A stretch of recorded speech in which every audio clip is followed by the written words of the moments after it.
13 अक्टूबर को बहराइच में जो घटना घटी और जिस घटना ने एक 22 वर्षीय रामगोपाल मिश्रा की जान चली गई, उस घटना से पूरा यूपी और पूरा देश स्तब्ध है। अब उस घटना में जिस व्यक्ति की जान गई, रामगोपाल मिश्रा, उस 22 वर्षीय रामगोपाल मिश्रा की पोस्टमार्टम रिपोर्ट सामने आ गई है और उस रिपोर्ट में जो खुलासे हुए हैं वो दिल दहला देने वाले हैं। जिस प्रकार से उसकी हत्या की गई, जितनी बर्बरता के साथ रामगोपाल मिश्रा की हत्या की गई, उसको सुनकर आपके भी रोंगटे कांप जाएंगे। रामगोपाल मिश्रा के शरीर में 35 छर्रे मिले। उसके पैर के नाखूनों को मरने से पहले उखाड़ा गया। आप सोच सकते हैं कि जब उसके पैरों के नाखूनों को उखाड़ा गया होगा तो उसे कितनी पीड़ा हो रही होगी। रामगोपाल मिश्रा की आंखों के नीचे जो है नुकीली चीज से वार किया गया और मरने से पहले उसे करंट का शॉक दिया गया। अब इतनी बेरहमी से रामगोपाल मिश्रा की हत्या की गई, इस पर भी विपक्ष के कुछ लोग हैं जो कह रहे हैं कि रामगोपाल मिश्रा ने झंडा क्यों बदला। आपको बता दें कि एक वीडियो सामने निकल कर आ रहा है जिसमें रामगोपाल मिश्रा अब्दुल हमीद जो व्यक्ति था उसकी छत पर चढ़कर भगवा झंडा लगाता हुआ दिखाई दे रहा है।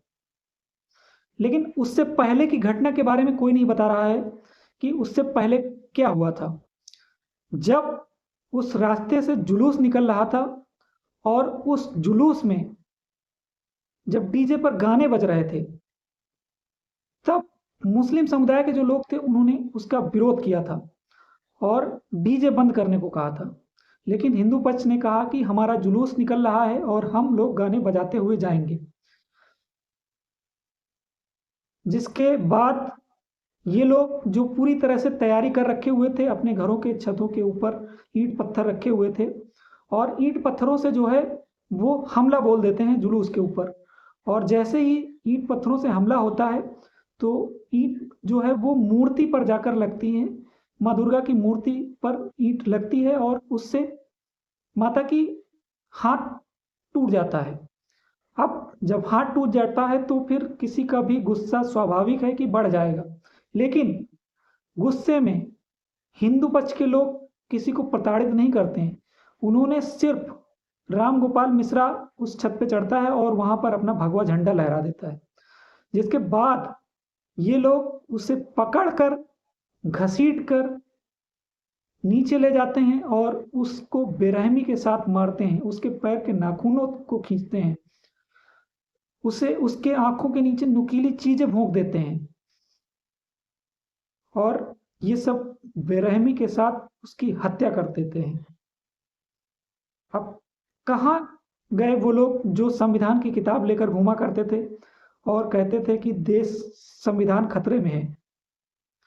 जब ऐसी कुछ ताकतें जो कि संविधान को हाथ में लेकर